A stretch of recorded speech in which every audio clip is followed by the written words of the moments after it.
दोस्तों बहुत बहुत स्वागत है आप सभी का एक बार फिर से। जी हाँ दोस्तों, आज पूरे दिन की कई महत्वपूर्ण और बड़ी खबरें निकलकर सामने आ रही हैं। जानेंगे सभी खबरों को विस्तार से। तो दोस्तों खबरों में आगे बढ़ने से पहले वीडियो को एक प्यार भरा लाइक जरूर कर दें और ताजा खबरों को जानने के लिए चैनल को सब्सक्राइब भी जरूर कर लें। तो देखते हैं पहली बड़ी खबर क्या निकल कर आ रही है। रामदेव की बढ़ी मुश्किलें, आईएमए ने रायपुर में दर्ज कराया मामला। जी आपको बता दें कि योग गुरु रामदेव की मुश्किलें बढ़ने वाली हैं। डॉक्टरों के खिलाफ गैर जिम्मेदाराना बयान देने पर उनके खिलाफ छत्तीसगढ़ में एफआईआर दर्ज हुई है। छत्तीसगढ़ पुलिस अधिकारी ने गुरुवार को कहा कि रायपुर में पुलिस ने योग गुरु रामदेव के खिलाफ कोविड-19 के इलाज के लिए चिकित्सा बिरादरी द्वारा इस्तेमाल किया जा रही दवाओं के बारे में झूठी जानकारी फैलाने के आरोप में प्राथमिकी दर्ज की है। रायपुर के वरिष्ठ पुलिस अधीक्षक अजय यादव ने बताया कि भारतीय चिकित्सा संघ आईएमए की छत्तीसगढ़ इकाई की शिकायत के आधार पर बुधवार रात रामकृष्ण यादव उर्फ बाबा रामदेव के खिलाफ मामला दर्ज किया गया है। उन्होंने कहा कि रामदेव के खिलाफ धारा 188 लोक सेवक द्वारा विधिवत आदेश की अवज्ञा, 269 जीवन के लिए खतरनाक बीमारी के संक्रमण को फैलाने की लापरवाही से काम करना, 504 शांति भंग करने के इरादे से जानबूझकर अपमान और आपदा प्रबंधन अधिनियम की धारा 51, 52, 54 में मामला दर्ज किया गया है। सीबीएसई ने सुप्रीम कोर्ट में बताया 12वीं के रिजल्ट का फॉर्मूला, असंतुष्ट छात्र दे सकेंगे परीक्षा, जाने कब तक आएगा रिजल्ट। जी हां, आपको बता दें कि सुप्रीम कोर्ट में गुरुवार को सीबीएसई और आईसीएसई ने 12वीं के आकलन का ये फॉर्मूला पेश किया। इस पर कोर्ट ने भी अपनी सहमति जताई है और साथ ही नोटिफिकेशन में स्थिति सामान्य होने पर छात्रों के लिए परीक्षा के विकल्प को शामिल करने का भी निर्देश दिया है। जी आपको बता दें 12वीं की बोर्ड परीक्षा रद्द होने के बाद सीबीएसई, केंद्रीय माध्यमिक शिक्षा बोर्ड और ISC, Indian certificate of secondary education ने गुरुवार को इसके आकलन का फॉर्मूला भी जारी कर दिया। इसके तहत 12वीं का रिजल्ट 10वीं, 11वीं और 12वीं के प्री बोर्ड तक के प्रदर्शन को आधार बनाकर तैयार किया जाएगा। इनमें 10वीं और 11वीं के 30% और 12वीं के 40% अंक शामिल किए जाएंगे। 12वीं का रिजल्ट 31 जुलाई को घोषित हो जाएगा। और दोस्तों में अगली खबर है ओडिशा से, जिसमें आपको बता दें कि कोरोना काल में भी गरीब लोगों का पेट भरते रहे आहार केंद्र 2015 से लगातार दे रहे हैं सेवा।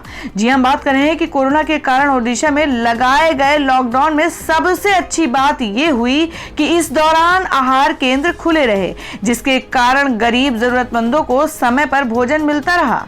भुवनेश्वर नगर निगम ने कोरोना काल के दौरान जारी दिशा निर्देशों का पालन सुनिश्चित करते हुए आहार केंद्रों का संचालन जारी रखा, ताकि गरीब तबके को भोजन जुटाने में कठिनाइयों का सामना न करना पड़े। एक निजी आयुर्वेदिक स्टोर में काम करने वाले और आहार केंद्र का नियमित तौर पर लाभ लेने वाले भगत प्रसाद पाथी कहते हैं कि मेरे पास शहर में पका हुआ भोजन प्राप्त करने की कोई व्यवस्था नहीं है। मेरे लिए यह एक बड़ी मदद है, क्योंकि यहाँ कीमत भी सस्ती है। दोस्तों अगर आप भी अपने गांव, शहर या राज्य की खबर देखना चाहते हैं तो कमेंट में अपने गांव, शहर या राज्य का नाम जरूर लिखें। और अगर आपको अभी तक किसी भी सरकारी सुविधा का लाभ नहीं मिला है तो वो भी कमेंट करके जरूर बताएं कि सरकार की कौन सी योजना आप तक नहीं पहुंची है, जिससे कि आपकी बात हमारे चैनल के माध्यम से सरकार तक पहुंच जाए। तो चलिए बढ़ते हैं अगली बड़ी खबर की ओर। योगी सरकार की नीतियों से यूपी बना उद्योगपतियों का पसंदीदा राज्य। जी आपको बता दें कि मात्र 4 साल पहले तक उद्योगपतियों के लिए भय, दहशत और आशंकाओं का पर्याय रहा उत्तर प्रदेश मुख्यमंत्री योगी आदित्यनाथ की अगुवाई में तेजी से बदला है। पहले जो उद्योगपति गुंडों तथा लाल फीताशाही के नाते यूपी में निवेश करने से घबराते थे, अब वही उद्योगपति राज्य में करोड़ों रुपए की फैक्ट्रियां लगा रहे हैं। बदले माहौल में देश तथा विदेश के बड़े उद्योगपति उत्तर प्रदेश को निवेश के लिए लिए सबसे सुरक्षित जगह मान रहे हैं। और यही वजह है कि देश और विदेश के बड़े बड़े नामी उद्योगपति infrastructure, food processing, textile, electronic, manufacturing, real estate, power तथा मैन्युफैक्चरिंग सेक्टर में बढ़ चढ़कर निवेश कर रहे हैं। मैन्युफैक्चरिंग क्षेत्र इनके लिए सबसे पसंदीदा सेक्टर बनकर उभरा है और इस सेक्टर में 3.5 वर्षों के साथ 13,408.19 करोड़ रुपए के 98 निवेश प्रस्ताव आना इसके सबूत हैं। तमिलनाडु सीएम स्टालिन ने पीएम मोदी से की मुलाकात, सामने रखी 25 मांगे। जी आपको बता दें कि तमिलनाडु के मुख्यमंत्री एमके स्टालिन ने गुरुवार को दिल्ली में प्रधानमंत्री नरेंद्र मोदी से मुलाकात की और विभिन्न क्षेत्रों में तमिलनाडु के लिए 25 मांगों वाला एक ज्ञापन सौंपा। और इन मांगों में मुख्य रूप से कोरोना वैक्सीन की आपूर्ति में इजाफा करना, मदुरै में नीट एग्जाम को समाप्त करना और एम्स अस्पताल के निर्माण में तेजी लाना प्रमुख थी। पीएम मोदी और सीएम स्टालिन की यह मुलाकात करीब 25 मिनट तक चली। इस दौरान तमिलनाडु के जल संसाधन मंत्री दुरई मुरुगन और मुख्य सचिव वी इराई अंबू भी वहां मौजूद रहे। दिल्ली में तमिलनाडु हाउस में पत्रकारों से बात करते हुए मुख्यमंत्री स्टालिन ने कहा कि बैठक संतोषजनक रही। प्रधानमंत्री ने मुझे तमिलनाडु का मुख्यमंत्री बनने पर बधाई दी। उन्होंने आश्वासन दिया कि मैं तमिलनाडु की मांगों के संबंध में उनसे किसी भी समय संपर्क कर सकता हूं। वहीं बैठक के दौरान उठाए गए प्रमुख मुद्दे के बारे में जानकारी देते हुए बताया कि 3 कृषि कानूनों को वापस लेना, नीट और नई शिक्षा नीति को खत्म करने, चेंगलपट्टू कॉम्प्लेक्स में टीके का उत्पादन जल्द शुरू करना और सेतु समुद्रम परियोजना का पुनरुद्धार करने की मांग की गई है। हरियाणा गौशाला में लगेंगे सोलर प्लांट, सीएम बोले सभी जिलों में गायों के लिए अस्पताल भी खुले। जी आपको बता दें कि हरियाणा में गौशालाओं पर सोलर प्लांट लगाए जा रहे हैं जिससे कि वहां बिजली पानी की व्यवस्था हो सके। मुख्यमंत्री मनोहर लाल खट्टर ने बताया कि अब तक प्रदेश के 331 गौशालाओं में सोलर प्लांट लगाए जा चुके हैं और 229 गौशालाओं में लगाने की प्रक्रिया जारी है। मुख्यमंत्री ने कहा कि हादसों में घायल होने वाले व बेसहारा गौवंश के उपचार और देखभाल के लिए पशुपालन एवं डेयरी विभाग सभी जिलों में एक अस्पताल की व्यवस्था भी करे। मुख्यमंत्री ने ये बात हरियाणा गौ सेवा आयोग की समीक्षा बैठक में अधिकारियों को निर्देश देते वक्त कही है। राज्य के पशुपालन एवं डेयरी मंत्री जयप्रकाश दलाल एवं हरियाणा गौ सेवा आयोग के अध्यक्ष श्रवण कुमार गर्ग के ओर से कहा गया कि गौशालाओं में चारे पानी पर्याप्त व्यवस्था के प्रयास किए जा रहे हैं। वहीं मुख्यमंत्री मनोहर लाल ने कहा कि जिला स्तर पर किसी एक अस्पताल में गौ वंश के उपचार व देखभाल की समर्पित व्यवस्था होनी चाहिए। उन्होंने कहा कि यहां पर कम से कम 50 गौवंश को रखने की व्यवस्था होनी चाहिए। अगर ये व्यवस्था किसी अस्पताल में संभव ना हो तो आसपास एक गौशाला में भी यह अस्पताल स्थापित किया जाए जहां उपचार की व्यवस्था सरकारी पशु चिकित्सक की देखरेख में होगी।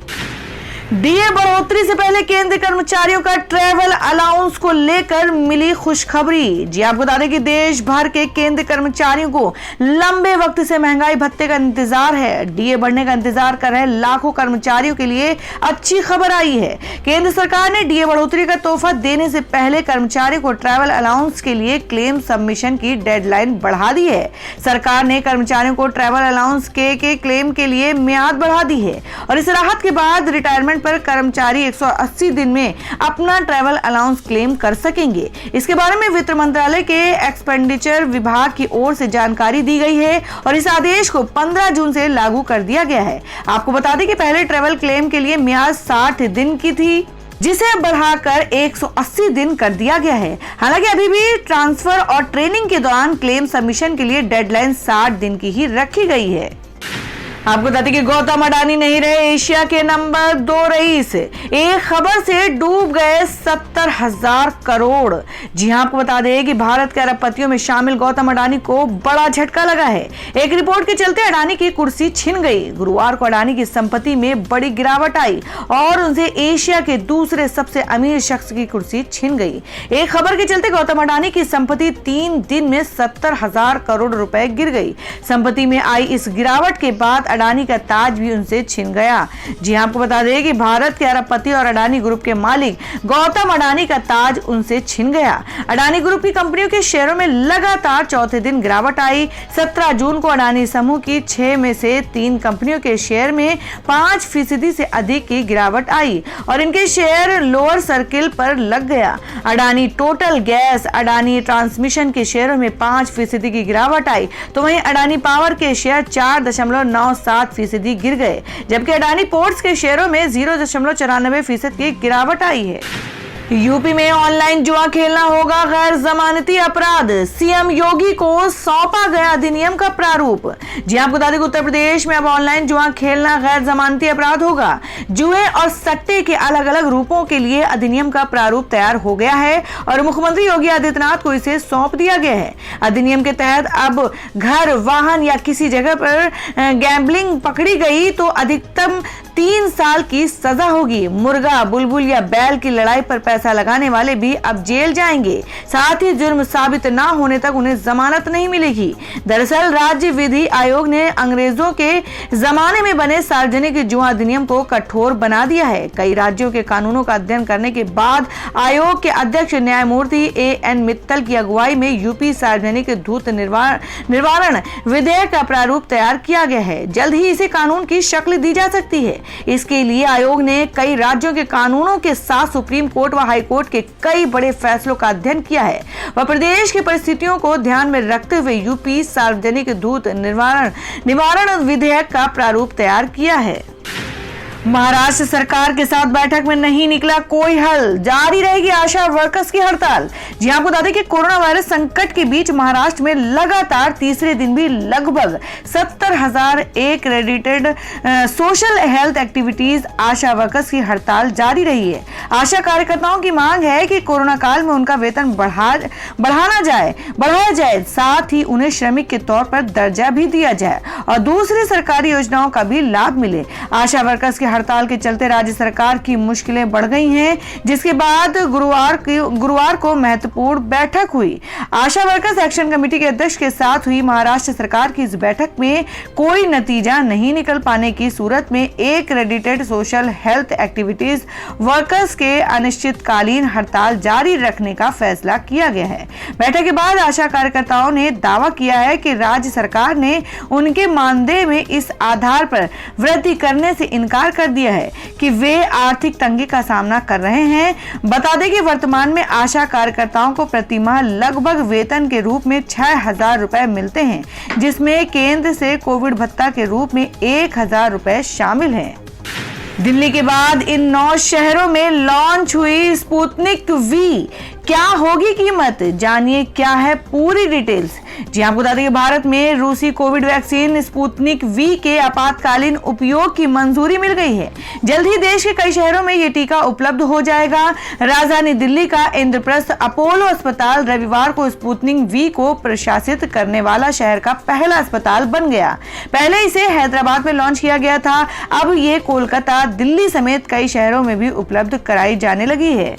इसके अलावा स्पुतनिक वी के वैक्सीन भारत भर के 9 और शहरों में उपलब्ध होगी, जिसमें बेंगलुरु, मुंबई, चेन्नई, विशाखापत्तनम, बद्दी, कोल्हापुर और मिर्यालागुड़ा शामिल है। फिलहाल अभी लोगों के लिए ये वैक्सीन कोविन पोर्टल पर उपलब्ध नहीं कराई गई है, इसलिए अभी कोई भी इसके लिए रजिस्ट्रेशन नहीं करा सकता है। अपोलो अस्पताल के मुताबिक वैक्सीन को 20 जून से आम जनता के लिए उपलब्ध कराया जाएगा। दिल्ली का चांदनी चौक बना व्हीकल फ्री जोन, जाने नया ट्रैफिक रूट प्लान। जी आपको बता दें कि दिल्ली के चांदनी चौक रीडेवलपमेंट प्रोजेक्ट के तहत नया ट्रैफिक मैनेजमेंट प्लान तैयार किया गया है। इसके तहत मेन चांदनी चौक रोड पर लाल किला चौक से फतेहपुरी मस्जिद के बीच प्रतिदिन सुबह 9 बजे से लेकर रात 9 बजे तक किसी भी प्रकार के मोटर व्हीकल की आवाजाही प्रतिबंधित रहेगी।